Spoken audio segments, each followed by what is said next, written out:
Can't you think of how hypocrite is AFRIFORUM and how hypocrite is Crack? Like, I think it's one of the person who is dishonest. Very, a lot of dishonest person that I've ever seen on the internet. First of all, I think that Crack, when he saw that his campaign to fighting ANC, fighting the government of ANC is very hypocritic. So I want us to look on the things, on the few things that I am seeing that they are exposing him, that he is very hypocrite. So I've never seen him like trying to say anything about like the things that white people are doing. Let me not say Afrikaners, the things that white people are doing. For example, when they are those people lifting up the banner of the apartheid, I never heard like Kali Craig saying anything about that banner of apartheid. The flag that they raise in their event, they raise those flag. And then when Julius Malema singing the song Kill the Boer, Kill the Farm, and you find out that they try by all means to stop the song, you see, that chant. And then you must know that that song, it has a historically relevance to it. Why it was sang, why it was chanted. There are a lot of history that is being done concerning around that song, and also themselves, they have their own reason of raising their banner flag, which is it symbolizes apartheid, and they sing their apartheid song. So I'm thinking that by him not saying anything, I was just trying to check, and the only thing that he is best saying, that is the government of ANC, which is corrupt. And when they were like going to the American embassy, trying to say trying to say make Africa great again, and I was puzzled by that. Why do you want to make South Africa great again? Which time where South Africa was great? Is my question is that is the time where you were the master and we were the slave. That is the definition of greatness that I think that they were talking about. They want so bad the apartheid to come back. And I'm sorry to say that those people who are going to go to America to their so-called refugee status, I think that Americans will have it. Because I'm telling you, by those people who want to leave South Africa, that they show that they do not have love for those, and then I can assure you they are not farmers. And then there's no farmer in South Africa who is going to go to try to be a worker, farm worker in America. It's not possible. Farmers in South Africa are very wealthy, very rich, and then they live like a comfortable life. So they can't go to be like moving from to be the first citizen and then to go to be like a third citizen in America, to living in a refugee camp in America. Those people, they have their old money. They have their unending money. So, and one of the things that I want us to look, it's the tariff concerning South Africa and America. So now the tariffs are being like, yes, and then this tariff, they crushed the market. Johannesburg Stock Exchange was very down, US market was very down, everything was very down. And then the way that I'm looking at the market is going to a crash point now. I think, I don't know, maybe Mr. Donald Trump want to play a reset button so that the America will emerge victorious. I don't know. I don't know the end game of his plan. But what he is planning is not good for anyone, but good for America. I think so. This is what I'm thinking. Ladies and gentlemen, welcome to my channel, Let's Talk Africa. If you are new here, please make sure that you like and you subscribe, comment, leave a comment. Thank you very much. So this trading war has been going on and going on and going on, and I think that let us just watch and see what the end game of it. The beautiful thing is that AFRIFORUM, they got what they deserve, because I'm looking at what happened here in the country, in South Africa. There's a 30% tariff, and then guess what? Who are the people who are suffering from that tariff? Are Afrikaners, because majority of Afrikaners are farmers, and then they are commercial farmers. They are exporting their product to America and China and somewhere else. They are using maybe the trade routes of AGOA and African and trade-free African route. They are using those routes, and it's a very few black people who are exporting. They are not in that number, or if there are black people who are exporting outside the country, they are very, very few. And in terms of quantity, is not the same with the whites. So the AFRIFORUM, by trying to say that let's Mr. Donald Trump come to punish the ANC. You know what? There is a pattern in the AFRIFORUM. When you are looking at the AFRIFORUM and you are looking also the National Party, you find out that there is a pattern. There's something that Joe Biden said some time ago when he was very young. I just want us to watch this video, what Joe Biden said about the Afrikaners. What disturbs me more than the policy that you call a policy is the rationale for the policy.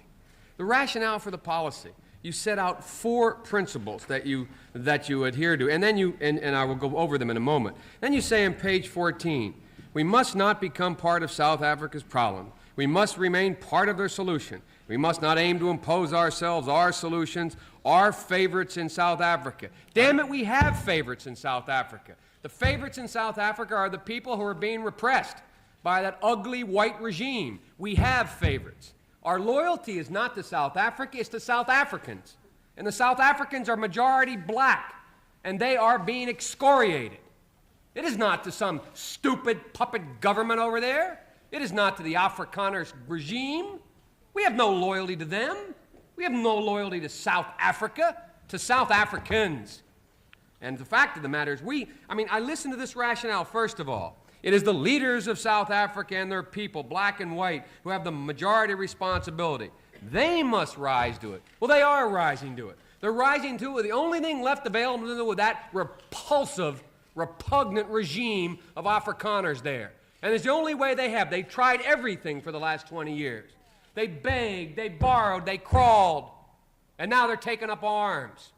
The second thing, progress toward peace requires a timetable. Timetable, elimination of apartheid. What's our timetable? What are we saying to that repugnant regime? Are we saying you've got 20 days, 20 months, 20 years? We ask them to put up a timetable. What's our timetable? These people are being crushed. And we're sitting here with the same kind of rhetoric. The same thing we heard. We heard go slow. We heard we have to take care of the problem afterwards. We heard we can't impose. You are totally misconstruing the testimony that I gave. Read first. Furthermore, Senator, let me say that I hate to hear a senator of the United States calling for violence. I'm not calling for violence. That's what you're doing. I hate to hear exactly what you're doing. I hate to hear an administration and a Secretary of State refusing to act on a morally abhorrent point. I hate to hear this country. I'm ashamed that this country puts out a policy like this that says nothing. Nothing. Every time they will try to play to be a victims, but meanwhile they are not victims, they are the conquerors. But they have a tenacity to play victim. Every time they are cornered, they will play victim.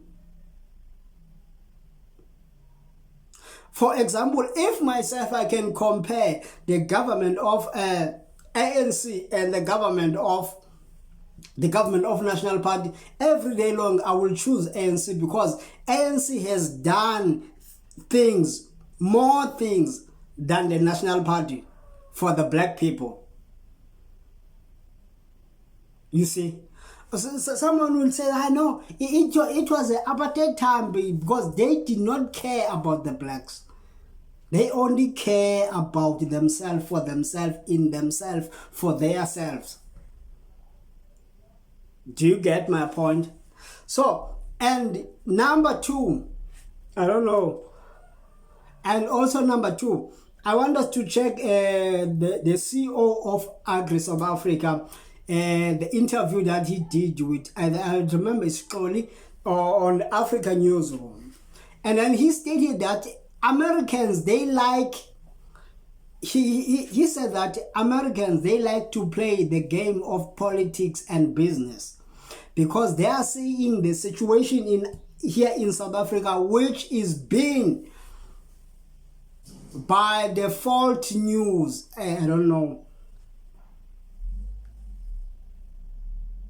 You see, and then they see that they want to renegotiate also, the people in America. And last thing, I want to talk about. President Cyril Ramaphosa says the new tariffs imposed by the United States on South Africa undermine the spirit of collaboration and fair trade between the two countries. The taxes include a 30% increase on South African goods and a 25% levy on automotive imports. It comes as Pretoria hopes to strengthen economic ties with Washington, and he views the US as a key trading partner, as has always been the case. Let's take a listen. Whilst South Africa remains committed to a mutually beneficial trade relationship with the United States, unilaterally imposed and punitive tariffs are a concern and serve as a barrier to trade and shared prosperity. The tariffs affirm the urgency to negotiate a new bilateral and mutually beneficial trade agreement with the US as an essential step to secure long-term trade certainty. All right, let's get into this conversation now and get more reaction on the tariffs and the likely impact, particularly on the country's agricultural sector.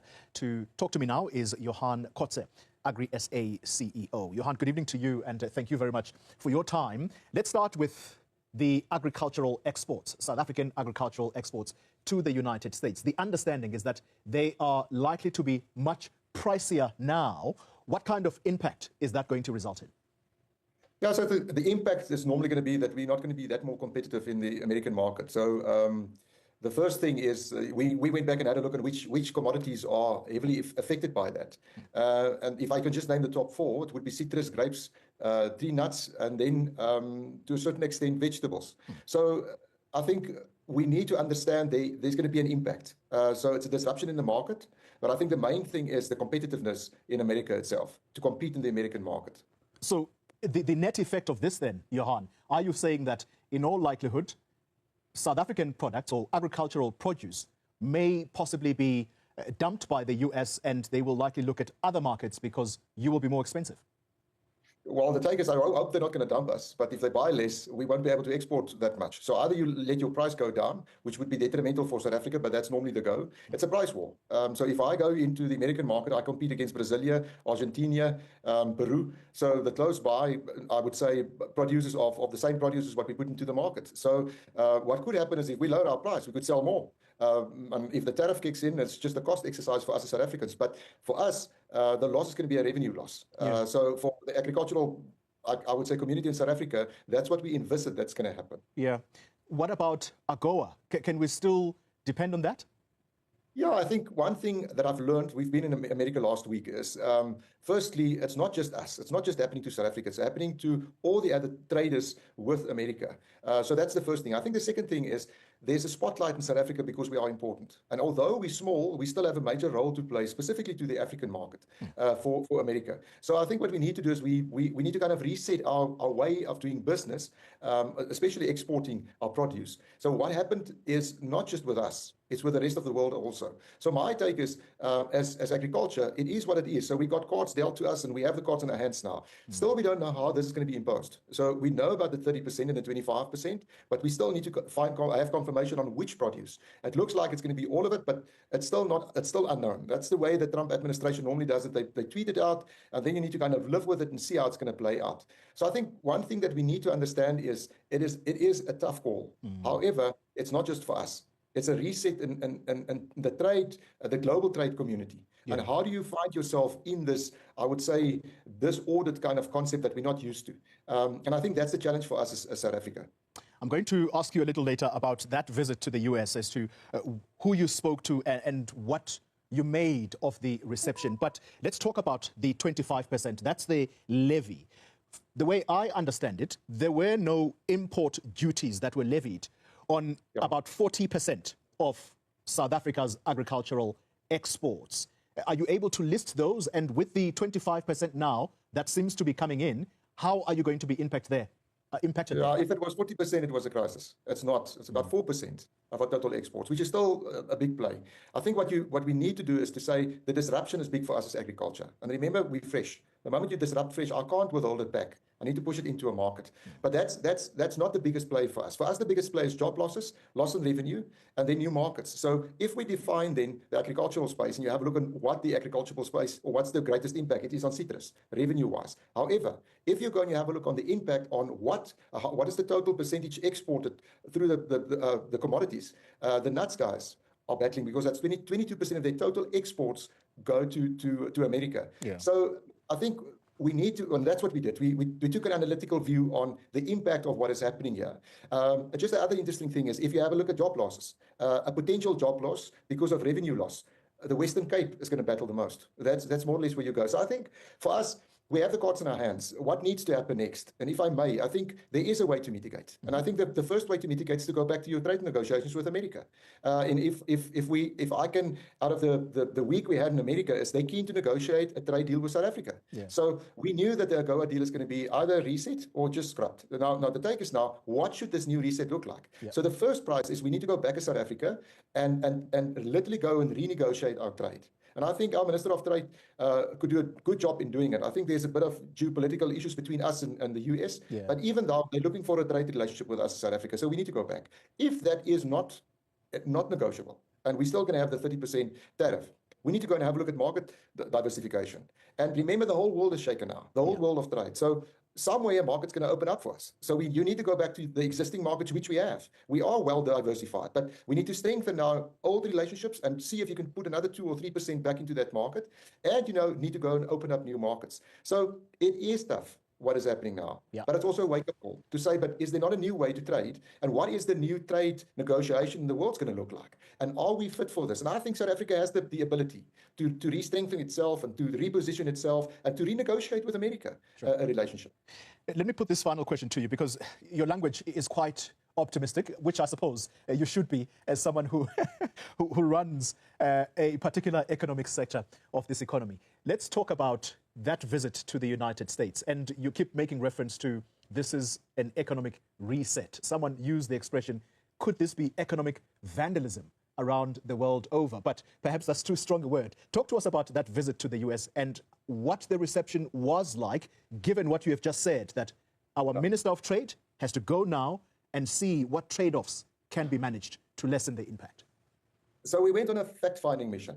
So there was no delegation being authorized by any grouping other than the ones we represented. And I think what we found going there is you have a political side of what is happening, and there's some tension between South Africa and America, but then you have this trade need between the two countries. And I never ever walked into a negative concept that there could not be trade between America and South Africa. Yeah. And I think that the good news for us out of what we saw is they want to have a relationship with us, even though we differ. And some of the political stuff, we say to them, it is what it is. But what do we do as business to continue with trade? Because it plays a major role in South Africa itself and also in America. Yeah. So I think you say we're positive. Yeah, we are. We're farmers, and we're always positive, full of hope. And I think the hope was given to us by the need for them to do a trade deal. The Trump administration utilizes politics to create a deal. He's a businessman, and he wants to have a trade-off, a business deal. And I think what we came back with is the faith that we can do it. We have the produce to export. We have a government who will have the wisdom to overcome this hurdle again. Yeah. Did we do wrong in the past politically? Yes, we did. Or maybe not, but according to them, we did. So it be. We do have a product that they want, and South Africa is on their map and on their radar for a reason, because we are a good trade partner. Johan, I'm completely out of time. Who did you meet? Quickly.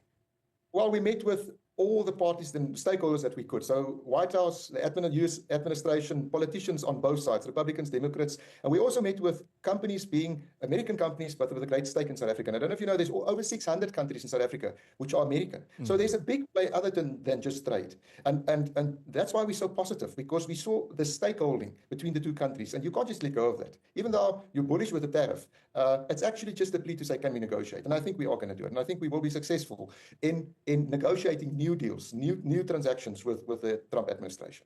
Very interesting conversation indeed. Very interesting. Johan Kotze, thank you very much. And I just can't get over your positivity here. And just the clarity that you're bringing, that they are using politics in order to leverage on business. That's very, very interesting indeed. Agri SA CEO Johan Kotze.